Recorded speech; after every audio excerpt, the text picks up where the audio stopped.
Testing. Ooh. Okay. It works. You can hear me okay in back there? Excellent. Excellent. We're going to lower the lights just a little so you can see the screen a bit more clearly. And there it is. And thank you for being here today. Can you hear me okay? I'll try to hike it up just a bit. Today we are going to look at take the third and final look at the U.S. Civil War. And I thank you all for being here today for this final chapter. And this segment is titled, Those Who Overcame. In this final talk, we're going to look at people who rose above their material circumstances, above their human condition, to achieve great things during the Civil War. Now, we all know rising above and beyond one's circumstances and conditions is hard to do, even in the best of times. It's not an easy thing to do. But during a time of war, especially a war as vicious and as political as the Civil War was, it's especially difficult to do. Nevertheless, some people did succeed in doing just that. A couple of weeks ago, we looked at Clara Barton. She was the nurse she wasn't a nurse. She essentially trained herself how to provide nursing services. But she hailed from Oxford, Massachusetts. She came from a very modest beginning, and she went on to achieve extraordinary things. She created the American Red Cross. She almost single-handed, not quite single-handedly, but she had a large role in making nursing an honored profession in the United States. And she ministered to personally ministered to hundreds and hundreds of sick and wounded soldiers during the Civil War, eased a lot of human suffering. Truly great woman who went above and beyond her place to achieve noble goals. Another person who has to be on this list, pretty high on the list, is, of course, this guy who you all recognize, Abraham Lincoln. We've already talked about him in last week's talk. We looked at some of the crushing burdens that he shouldered during the war in his effort to both keep the United States of America together, hold the country together, and bring slavery to an end in America. And he did achieve both of those goals, of course, at terrible cost, as we all know. One thing I want to focus on is part of the Lincoln mythology. You know, most great people from history have a whole kind of set of legends that kind of swirl around them. Lincoln was no different. But one interesting thing about Little Abe is that a lot of the mythology in his case turned out to be true to a large extent. He really did have a very paltry education. Researchers have determined that he had the equivalent of 2 semesters of elementary school education. And that was it. That was his whole formal education. Everything he got after that, he got on his own. He got by reading books, by going to people who knew certain things. For example, lawyers. He would go and question lawyers about the law, various aspects of the law, and how you handle this and how you understand that. But he always was pursuing knowledge on his own. And he became, as we know, he became a very knowledgeable man. More importantly, he became, I would argue, the greatest speechwriter in American history. He gave some of the most stirring speeches. Well, I can't say he gave them. He wrote some of the most stirring speeches in U.S. history. He outdid Thomas Jefferson in terms of the quality of his prose and the idealism in his vision of America. Lincoln was second to none in American history. And he wrote some of the most heroic passages in world literature. And a great example of this came at Gettysburg. Gettysburg Cemetery. I don't know if any of you have been there. It's a beautiful spot. But about 4 or 5 months after the epic 3-day Battle of Gettysburg, a cemetery was created there for the thousands of men who laid down their lives in that battle. And there was going to be a big formal ceremony to dedicate this cemetery several months after the battle. So people were invited from all over. Here, this photo was taken the day of the ceremony. You can see thousands of people thronging into Gettysburg. Many of them went because they wanted to hear and see Abraham Lincoln.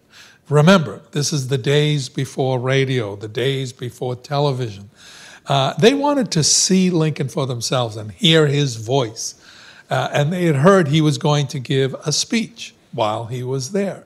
So many people went just to see the president and to kind of take the measure of the man on their own.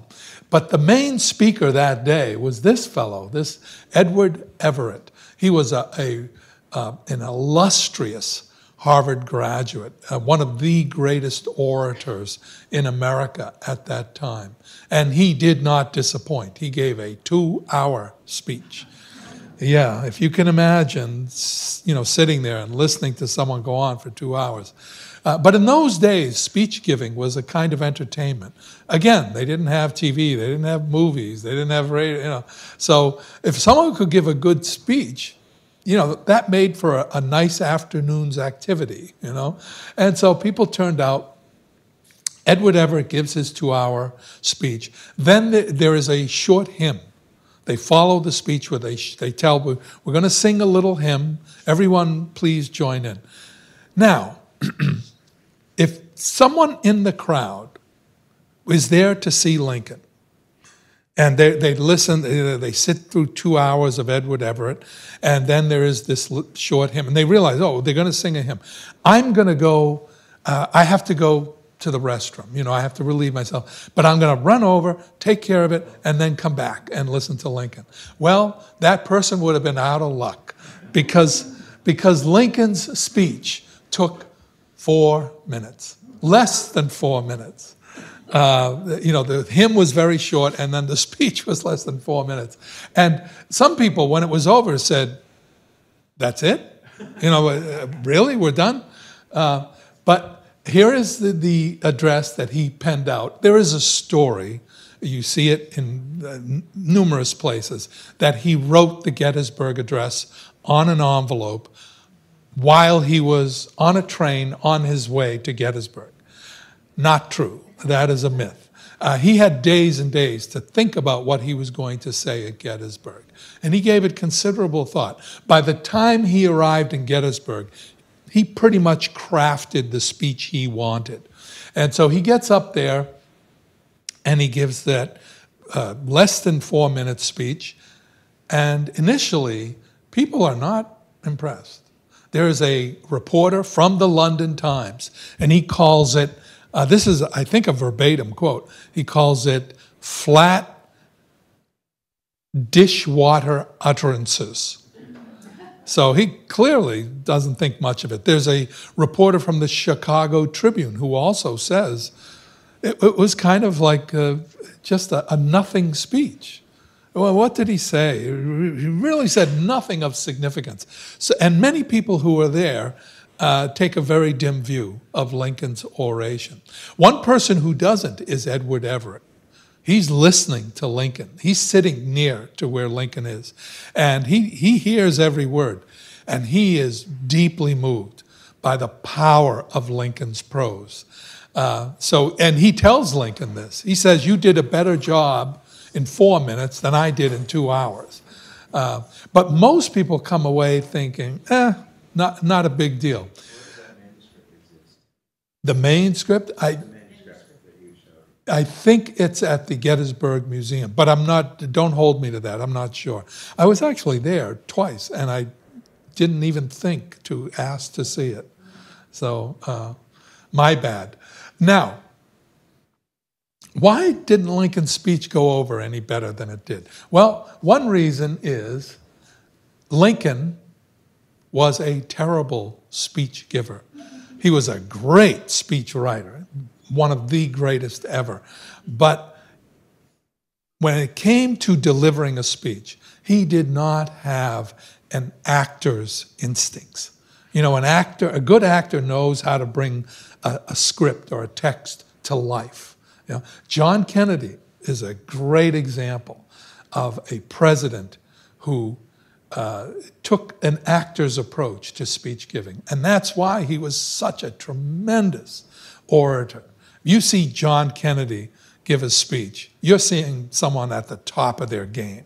I would argue he is probably the greatest speech giver in presidential history. He could give a speech like no one else. But Lincoln couldn't. Lincoln would get up and he would just read through the text, and he would read rather quickly. And in the process, the meaning, you know, the inflection of in the language and so forth, that gives a certain emphasis to certain points, that's all lost. Also, he had a bit of a high-pitched voice. You think of Lincoln as this man with this, you know, baritone delivery. Not so. He had kind of some people actually said it was a bit of a whiny voice. So none of that helped make his speeches more impressive. Another reason why his speech didn't go over very well that day was because this is the way the Gettysburg Address is usually depicted. You see, he's standing there on the stage. The dignitaries are sitting very neatly behind him. Everyone's in their place. This crowd is below the stage. They're looking up. They can see Lincoln very clearly. It's all very well choreographed, right? That's not the way it was at all. Here is oh, no, wait a minute. This is the way it was. This photo was snapped right in the middle of Lincoln's address. And you can see how kind of chaotic it is. Now, you can barely see Lincoln. He is right there. And he's reading. You see, he's looking down. He's reading his text. And now you see people are all around him. Some of the dignitaries behind him are on higher staging than he is. So he isn't silhouetted against the sky the way he's depicted in movies and in paintings. It's just a mess. It's terribly choreographed. And many people didn't really hear the most of the speech. It was all very confusing and garbled. And this is why so many came away with a low opinion of it. This is a close-up. There you see Lincoln in the rectangle there. Then, after the address, his words were printed in local newspapers around the country. And that's when people realized how beautiful, how powerful this speech really was. When they saw it laid out on the printed page, that's when it hit home. And before long, many people began to realize this speech was on a par with the Declaration of Independence and the Constitution of the United States as one of the three greatest documents in U.S. history. And this fully deserves to be there. He captures the essence of American idealism in 271 words. He nails it. You know, there are times when I look around at the situation in the country, and sometimes it gets kind of depressing, you know. And what I do is I pull out my copy of the Gettysburg Address and I read it. And it kind of reminds me of what America is really about, what the American dream really consists of. And it really gives my spirits a lift. I encourage you to do that whenever you're feeling a little down about America. Just kind of refresh your ideals by reading this absolutely wonderful speech that he gave. And he did it all with 2 years of formal schooling. This is the most, this just blows my mind. I can never quite grasp this, but he outdoes Thomas Jefferson. He outdoes some of the best educated people in U.S. history to create these marvels of eloquence and meaning in his speeches. Now, a man, yes, sir. I'd like to actually ask the audience, how many of us had to memorize the days with us? I mean, that's something our kids don't have now. That's true. And we had to memorize it. Yeah, I remember doing that too, yes. Yeah. Yeah. It's a good point. Good point. They no longer have to do that. That's too bad. Another man who had even less education than Abraham Lincoln was this guy, Frederick Douglass. He was born a slave. He was born Frederick Bailey in Maryland. He was born a slave at birth. He was probably born sometime between 1815 and 1820. We don't really know. His father was probably white, but he may have been a mixture of white and black. His mother was almost certainly black, but she may have been a mixture of black and Native American. We don't know any of those things because Frederick himself did not know. He barely knew his parents. He was raised by his grandmother, who was a slave. And he spent the first 20 years of his life in slavery. But this was the creed that kind of guided him out of that life and into a whole new life. The soul that is within me, no man can degrade. Those are the words this was the North Star of Frederick Douglass's life. As a young man, it was clear that he was very intelligent. He was a very quick learner. And so his owner noticed this and taught him how to read, taught him certain skills. He wanted to rent him out as a skilled laborer. And so he taught him how to read. Well, once Douglass learned how to read, he was off and running. He would read anything he could get his hands on. And he was constantly absorbing information, learning more and more. His owner sends him to Eastern Maryland. He rents him out as a skilled laborer.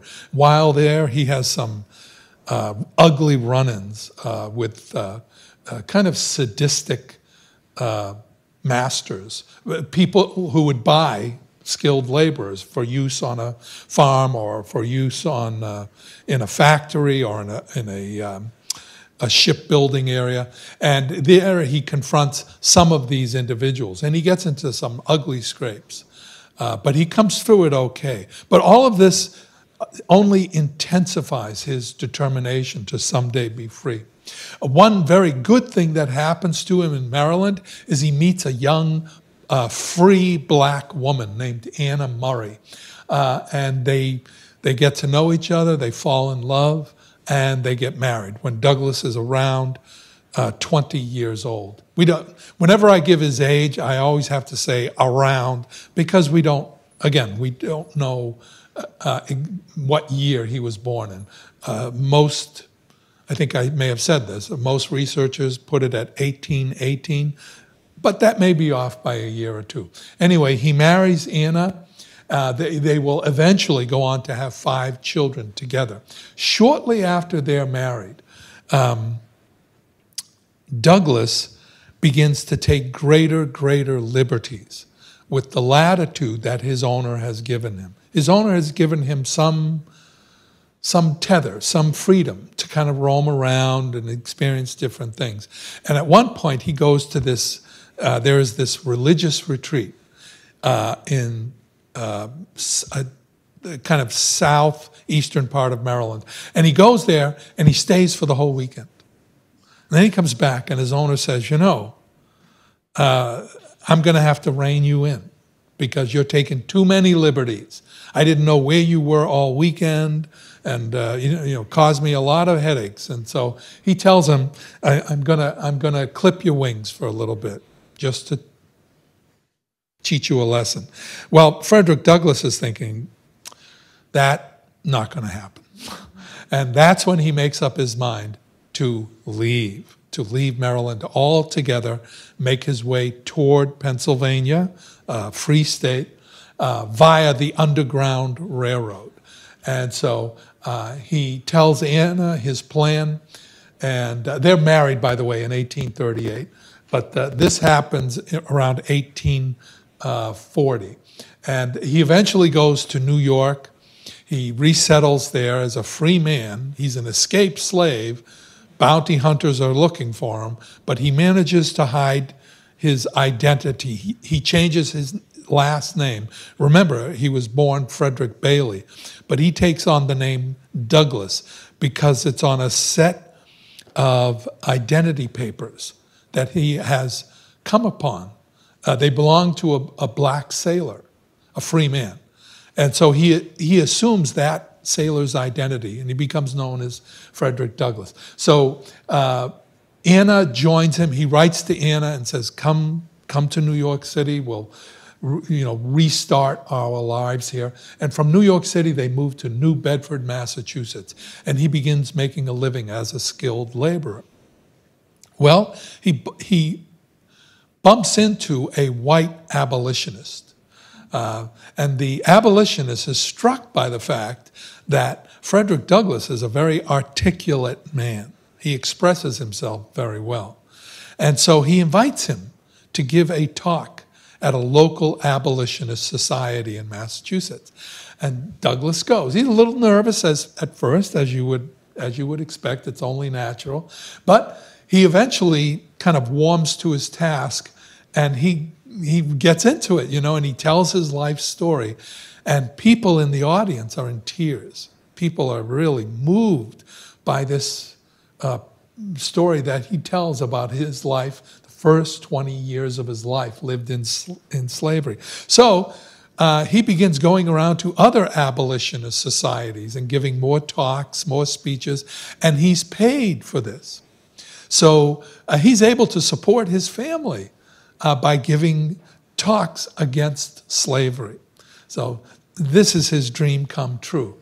But there's very much a downside to this. His name, his fame is growing in New England. He writes an autobiography of his first 20 years. And he becomes fairly well known in and around New England. Now, of course, this puts him on the radar of the slave catchers, the bounty hunters who are always searching for escaped slaves, even in New England. And this is what happens with Douglass. So he has to, at one point he has to, this is a depiction of bounty hunters capturing an escaped slave. And they would just return the slave to his or her owner in the South, and then they would be paid the bounty for having captured the slave. Douglass ends up going to England for safety's sake. And while there, he gives more speeches. British audiences are profoundly moved by his testimony. So they take up a collection, and they raise $700. Today, that would be about $20,000. And with that money, they buy Douglass's freedom. They pay off his owner in Maryland, and he is now a free man.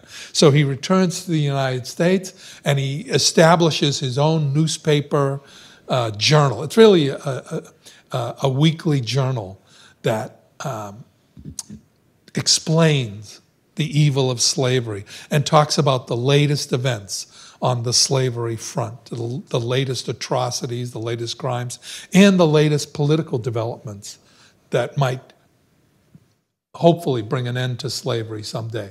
So he becomes the owner, the editor. He goes all over the country, all over the Northeast, not all over the country, but all over the Northeast. And more he's finding receptive audiences. And he's teaching, he's educating white people in the North how horrific slavery can be, how dehumanizing it can be. And he's winning more and more people over to his side. When he hears about this ex-congressman in Illinois who's now going to run for president in 1859, 1860, he's not impressed. Douglas is not impressed at all. He thinks Lincoln is way too soft on slavery. He appreciates that Lincoln believes slavery is morally wrong, but he says he's got to take a stronger stance. He calls him a first-class, second-class man. And this is his assessment of Lincoln until he meets Lincoln face to face at the White House. Lincoln invites him to come to the White House. And Lincoln explains to him. Now, this is very early in Lincoln's presidency, before the war has really gotten out of control.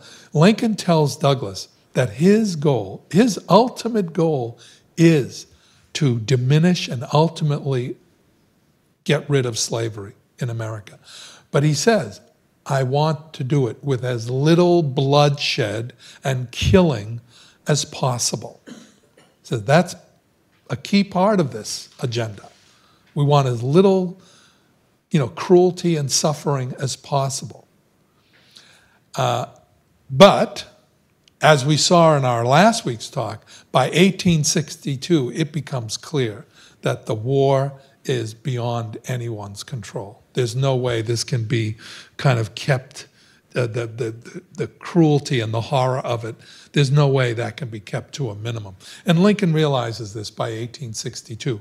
And that's when he makes slavery, the abolition of slavery, the goal of the war in 1863. And again, this is something we covered in our last talk. This is when Douglas becomes Lincoln's greatest supporter. He's all in from this point on. He's a fervent Lincoln supporter. He gives speeches to black crowds and white abolitionist crowds on Lincoln's behalf. He carries out a lot of political diplomatic missions for Abraham Lincoln. And as I say, he becomes his greatest fan. And he is really stricken when he hears the news that Lincoln has been assassinated. This really leaves a big hole in his life. Douglas will go on 30 years beyond Lincoln. He lives all the way to 1895. So he dies when he's in his late 70s. But he continues the good fight all the way to his dying day. This photo is one of his sons. I believe he had 3 sons, and they all worked with him on his abolitionist activities. After the Civil War amendments were passed, 13th, 14th, 15th Amendments that ended slavery and tried to secure equal rights for black people, Douglas made it his cause to continually try to reaffirm the fair treatment of black people in America. When he died, he had just given a speech in Washington for voting rights for women. Women, remember, white women did not have voting rights at this time. He gave a speech in support of voting rights for white women and black women. And he was on his way back from that speech when he had a massive heart attack and died in 1895. Douglas was a truly a great man, a visionary man, who walked the walk, as they say. He really put it on the line. But not quite as much as this man did. You all recognize this guy, John Brown. One striking thing about John Brown is that he was a failure. He failed at just about everything he did in life. He had a huge family. He had like 11 or 12 kids, and he could barely support them. He had one business enterprise after another, and they all went belly up. He was just no good at business. He wasn't very good at anything. The one thing he really set his mind on was slavery. He was a deeply, deeply religious man. He believed that slavery was a crime against God, that slavery was a crime against truth itself, infinite, eternal truth, and that he made it his life's mission to destroy slavery in the United States. Toward that end. In 1856, he went to Kansas. Remember, we talked about bleeding Kansas last week? Kansas had descended into a horrible guerrilla war. Well, he went there with a group of similarly inclined white abolitionists, and they captured 5 bounty hunters, 5 slave catchers. And they apprehended these 5 men, they tied them up. Then John Brown took a sword and systematically hacked each one of them to death, one after another. Really brutal, brutal act. And this, of course, only incited more violence in Kansas. This didn't help anything. It just created more death, more killing, more hatred. But Brown was determined to see it through. He was absolutely, this became the goal of his life, to put slavery to an end. And he comes up with the most audacious scheme any abolitionist had ever dreamed up. His plan, he comes up with this grand plan. He's going to go to Harper's Ferry, a town in Virginia. In those days, it was in Virginia. Today, it's in West Virginia. But it has an arsenal. It has an arsenal that has lots of weapons, guns, cannons, ammunition. So he's going to go there with a group of hand-picked men, and they are going to raid the arsenal, get all the weapons out, hand them out to the black people who live in the area. There's a lot of slaves in Virginia. They're going to hand out the weapons, and then Brown is going to lead them on a crusade right into the heart of Dixie. And as he goes, he's going to liberate every town they come to, every village, every plantation. They're going to kill the slave owners, and they're going to free the slaves. And he's going to do this from Virginia all the way down to Texas. He's going to cut a swath right through the South. This is his plan. Incredibly bold. And he tries to talk Frederick Douglass into joining his group. He says, "Don't you want to be a part of this?" And Frederick Douglass says, "No." He says, "No." He says, "This is a suicide mission. Do you really think this is going to work?" He says, "There's no way this is going to work. You and these other 20 or so men are just walking into your graves. Your energies could be far better spent doing, fighting against slavery in other ways. You're misusing all of your energies and talents."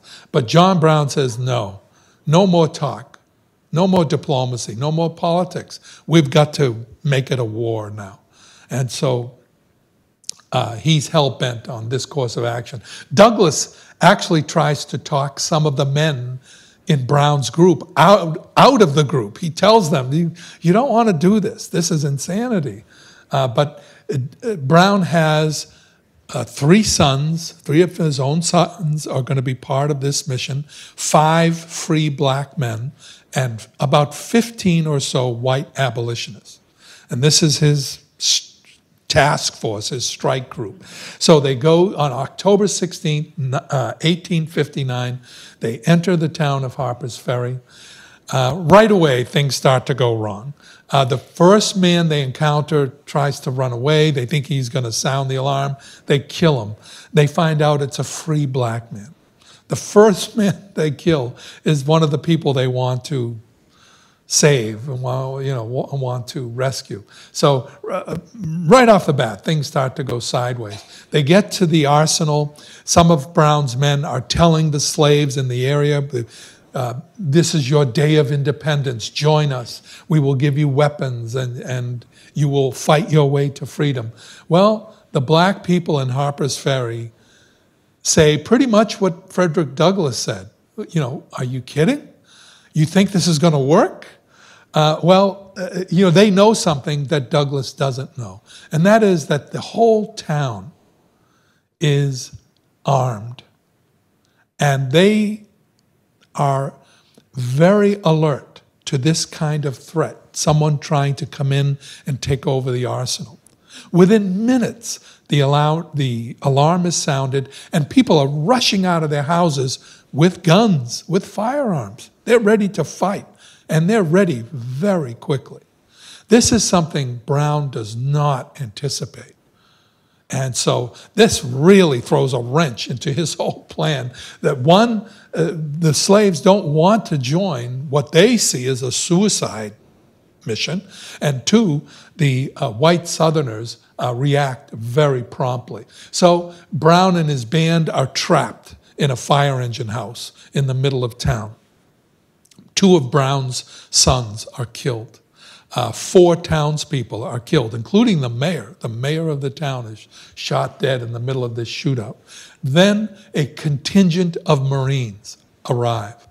They're placed under the command of an officer, someone you may have heard of, Colonel Robert E. Lee.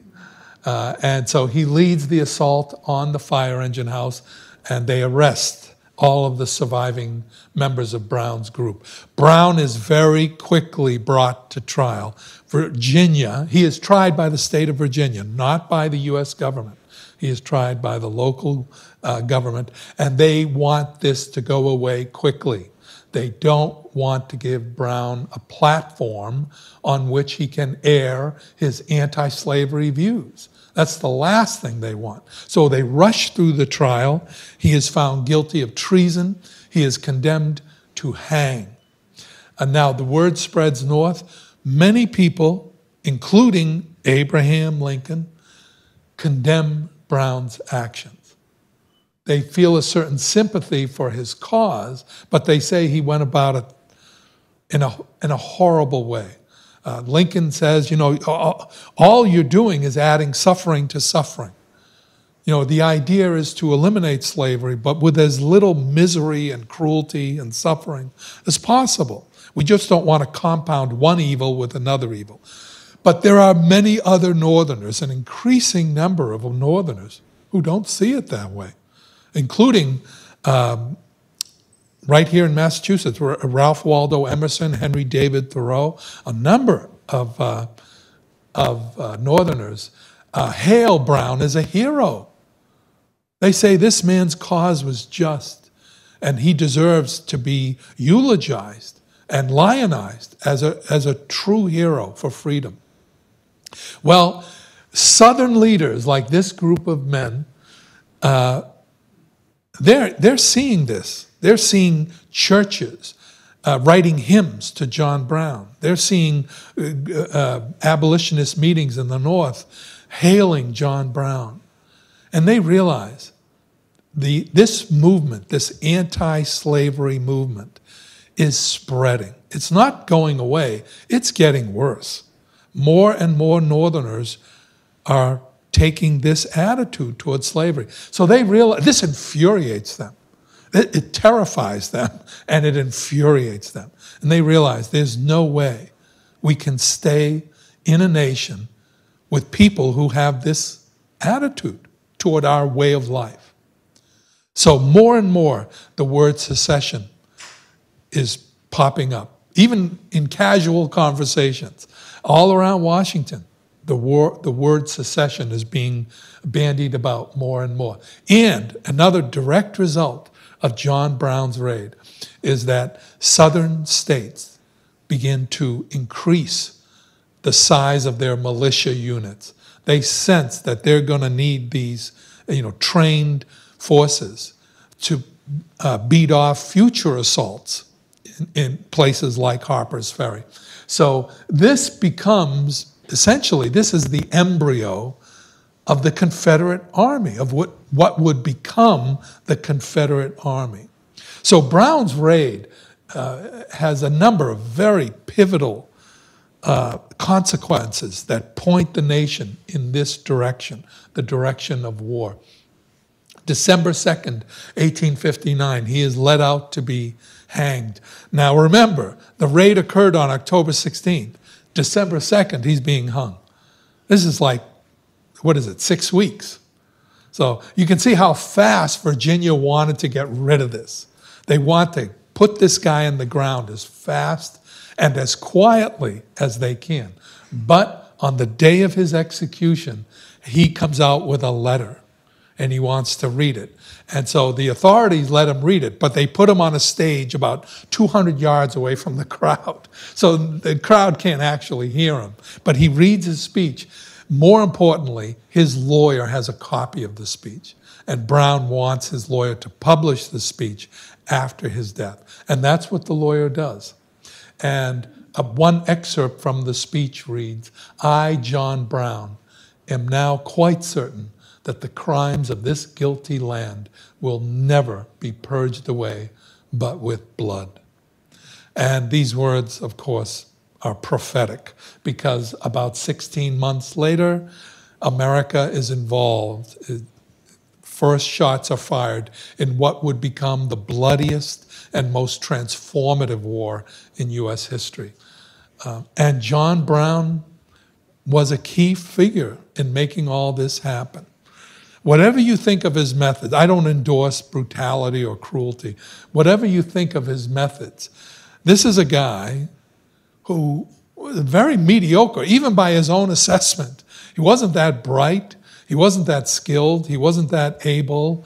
And yet, he takes the reins of history into his hand. And he makes history go in the direction he wants it to go in. And for better or worse, he succeeds. So this is a guy who really did go above and beyond. Now, one of the people that John Brown wanted to have with him at his on his raid into Harper's Ferry was someone named General Tubman. It was John Brown who gave this person the name General, the title General, because John Brown had so much respect for this individual. But General Tubman could not be there for this raid because General Tubman was very, very, very sick. In the whole month of October 1859, right into November, the general was just laid low, so couldn't be there. And Brown was very disappointed. He was really hoping to have the general there because he knew the general would inspire the members of his strike force. Well, I should point out that General Tubman wasn't actually a general. In fact, wasn't actually a soldier. In fact, wasn't actually a man. General Tubman was a slave, was a female slave. Harriet Tubman was her name. But Brown gave her the nickname General because he respected her more than any man he had ever met, including Frederick Douglass. He respected Harriet Tubman because she was willing to put her life on the line to free people from slavery. And she did that again and again and again throughout her career, which we will see in a moment. She was born Araminta Ross. She was born into a slave family in Maryland, just like Frederick Douglass. And she was born just a few, again, like Douglass, we don't know exactly when she was born, but it was probably early 1820s, about 4 or so years after Douglass. She's born Araminta Ross. From an early age, she develops this visceral hatred for slavery because she sees 3 of her sisters sold into slavery. They're transferred to a plantation in the deep South. Remember, she lives in Maryland. Well, they're moved from Maryland all the way, I think it's Alabama or Mississippi. And this is a horrifying prospect for a slave to be sold even deeper into the South. So this only deepens her animosity towards slavery. These are Araminta's parents. This is her father, mother. They all worked on the same plantation. They actually earned their freedom under Southern law. Each state had its own laws regarding slaves, but if you worked a certain number of years, you could eventually win your own freedom. Well, they won their freedom, but their owner decided he wasn't going to let them go free. And this was not uncommon. State authorities didn't often step in and say, look, to the slave owners, look, we have our rules. We've got to abide by the rules we ourselves created, right? Well, no, they didn't. They sometimes did that, but not often enough. And they didn't do it in this case. So they won their freedom, but they remained slaves on the plantation. And this is one of the many things that infuriated Araminta. How could they be so well dressed? How could the slave? That couple looked like they were very well dressed. Yeah, he did. He became a foreman on the plantation. Actually, this photo was taken after they achieved freedom, which we will look at that in a moment. But he did rise to the level of foreman on the plantation on which he worked. Araminta was beaten numerous times. She was whipped for her defiance. She had a kind of saucy attitude, and so her owner or overseer sometimes would whip her. But that didn't make her less defiant. It made her even more defiant. At one point, she was a teenager, probably around 17 years old, 16 maybe.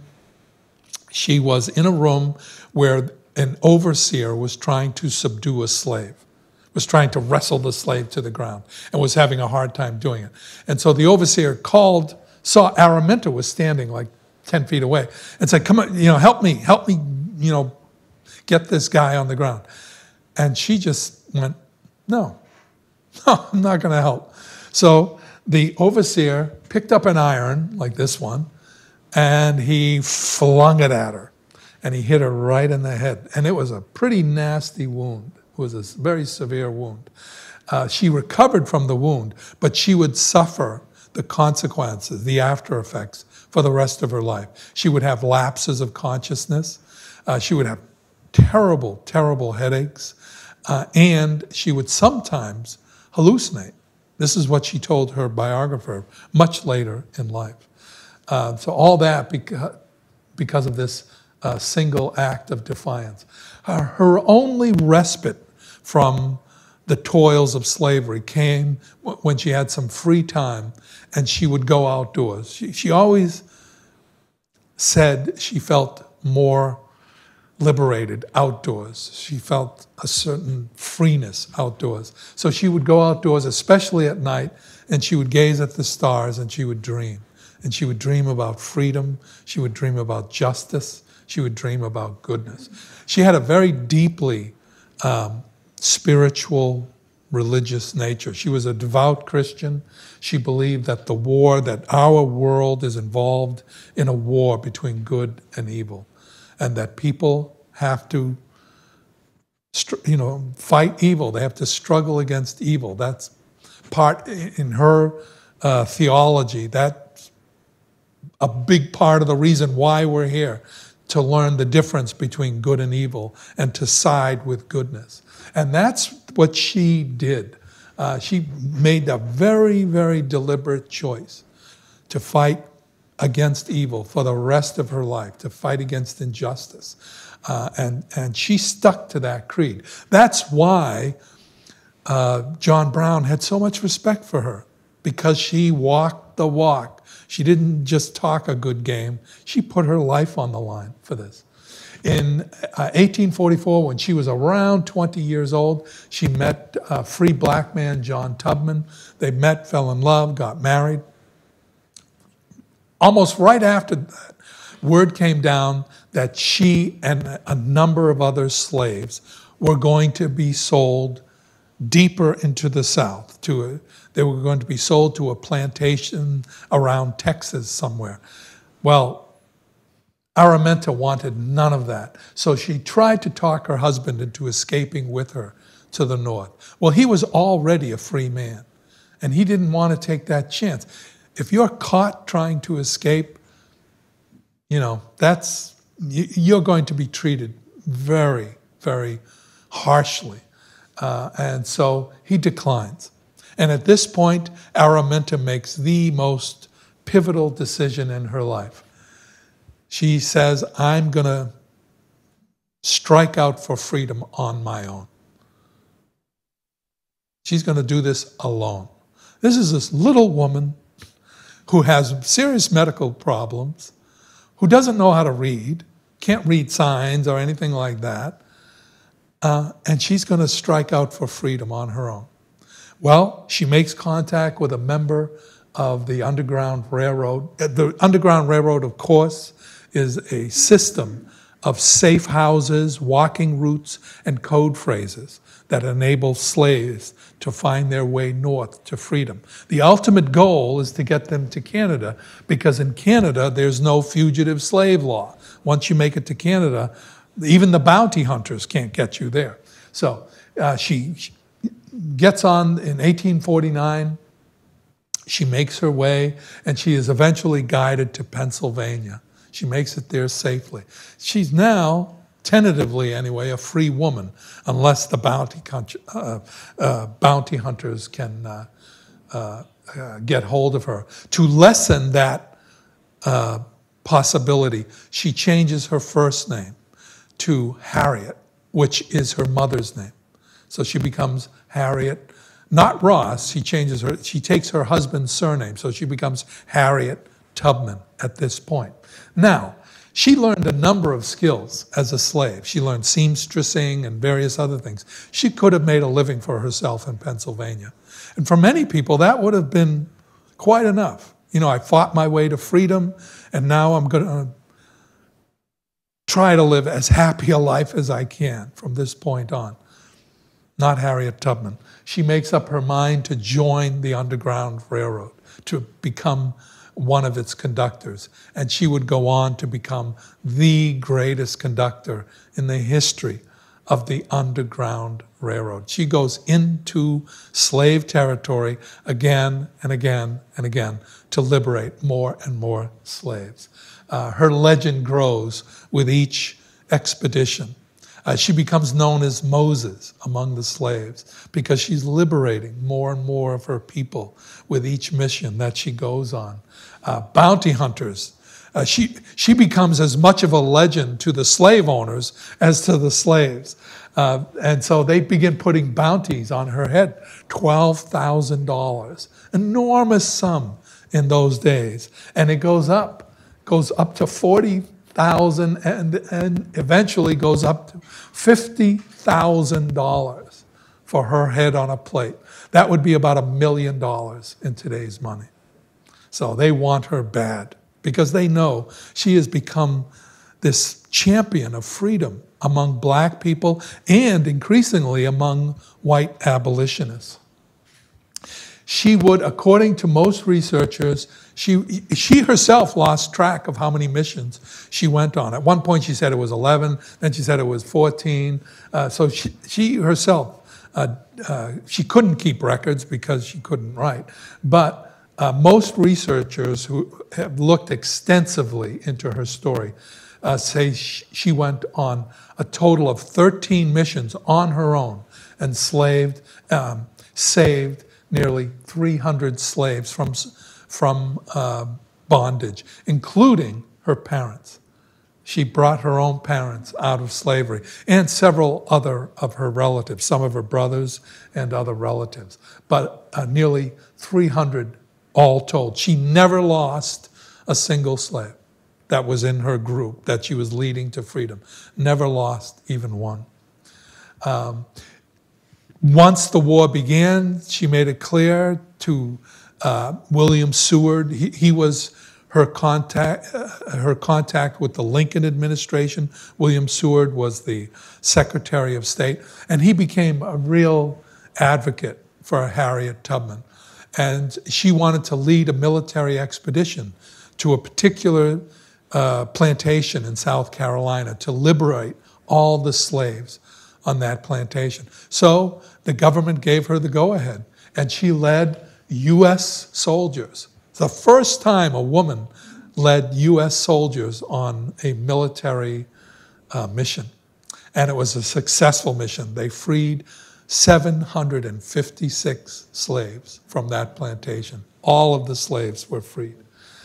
She would become a legend in her own time.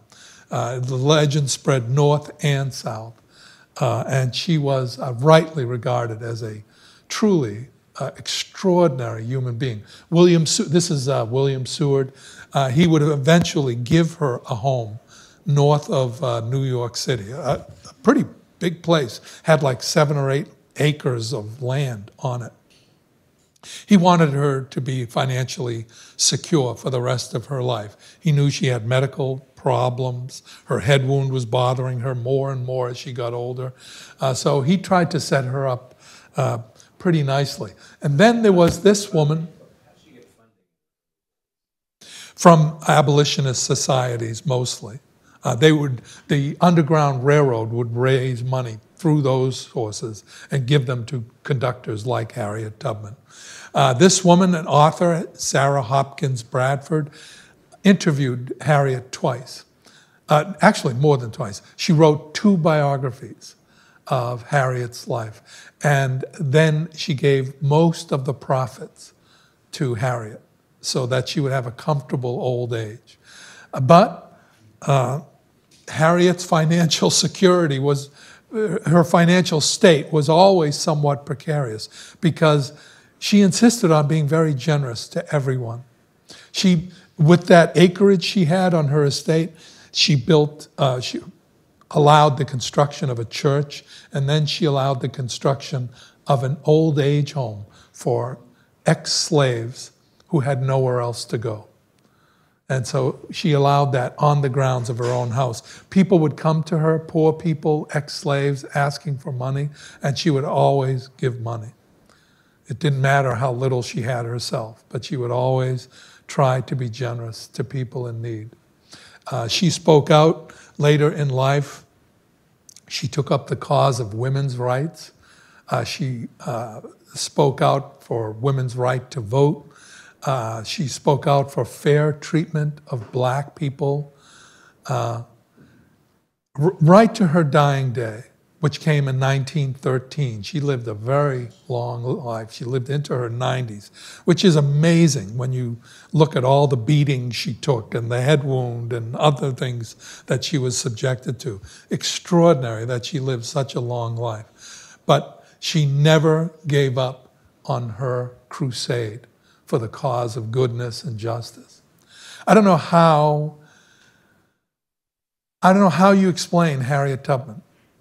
You know, today we have, we like to bag and tag people, put everyone in a box, take their IQ, figure out where they went to school, do a CAT scan, measure them physically, height, weight, We box people in so many ways today, and we try to put a label on people that will explain them in one easy gulp, You can't do that with Harriet Tubman. She will not be confined to any box. As Frederick Douglass would have put it, her soul will not fit into any box. More than any other person from the Civil War, she transcended her circumstances and her material condition to create to achieve truly noble things. So many people today are famous for being famous, This is a woman who is famous for achieving things that were morally and ethically noble and beautiful. And she waged that war throughout her entire life. No matter what her own disadvantages were, she kept fighting that fight right to the end of her life. Truly extraordinary human being. I would put her at the top of the list of all the Civil War personalities who went above and beyond to achieve greatness. She would truly have to be at the top of that list. Did she ever marry? I don't believe so, but I don't know. That's a good question. I don't think she did. I don't know that they ever made contact again. The fact that he didn't want to take the risk of going north, I think dampened her assessment of him, if I can put it so clinically. Her estimation of him definitely came down a few pegs when that happened. But whether they ever reconnected after that, I honestly don't know. That's a good question. I'll have to find out. Yes, sir. When does Harriet show up on the Hopefully soon. I would love to see her. Waiting a long, long time. Yeah. I would like to see her replace Andrew Jackson. Andrew Jackson was in some ways a great president, but in some ways he did some truly horrible things. And I would like to see that substitution occur sooner rather than later. Yes, ma'am. She said she would have. She assured him she wanted to be a part of that. She was the kind of woman he could have talked into that, and apparently did talk into it. Most other people that he talked to about it said no thanks, black as well as white. Yes? Could you explain more what it is a suffragette? Is that right? Your grandmother was a suffragette? She marched. Wow. That's an impressive legacy. Any other questions or comments? I thank you. Yes. Sorry. She was, yeah. She had a far better education than he had. Not to my knowledge. She may have. I don't mean to sound so dogmatic. She may have. Who knows? But I haven't come across anything that would indicate that he would, show her his speeches and say, what do you think? What changes would you make? She was a strong-willed woman. Mary, I do a talk about their marriage, and it was a very tempestuous is the word that comes to mind, but she was a very strong-willed woman, and they caused each other a lot of headaches along the way. So.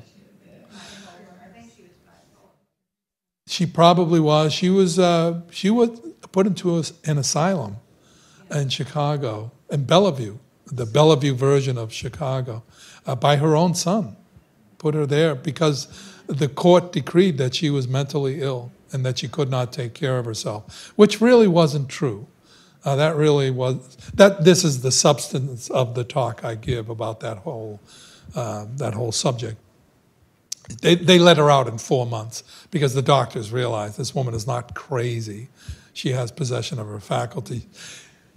Your diagnosis is closer to the truth. She was probably bipolar. That's probably true. So, anyway, once again, thank you so much for being here. Thank you.